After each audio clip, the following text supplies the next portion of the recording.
Hello' guys, আজি মই আপোনালোকৰ কাৰণে এটা নতুন বস্তু আনিছোঁ।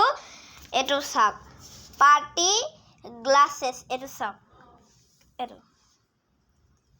এতিয়া মই এইটো আনবক্সিং কৰিছোঁ। ইয়াৰ লগত আপোনালোকে এখন চশমা পাই যাব এখন, আৰু এইটো কেণ্ডি পাই যাব। তাৰপিছতে এই দুটা বেলুন পাই যাব। তাৰপিছতে এইটো কেণ্ডি পাই যাব। তাৰপিছত এইটো এটা ললিপপৰ নিচিনাই, এইটো কেণ্ডি পাই যাব। আৰু এইখিনি গোটেইখিনি, আৰু আপুনি এই বস্তুটো পাই যাব।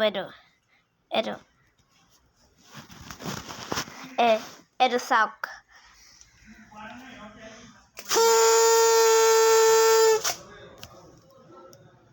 আপোনালোকে দেখিলে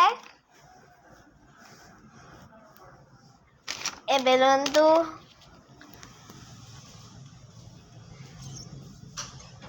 এতিয়া ফুলাব নোৱাৰিছোঁ।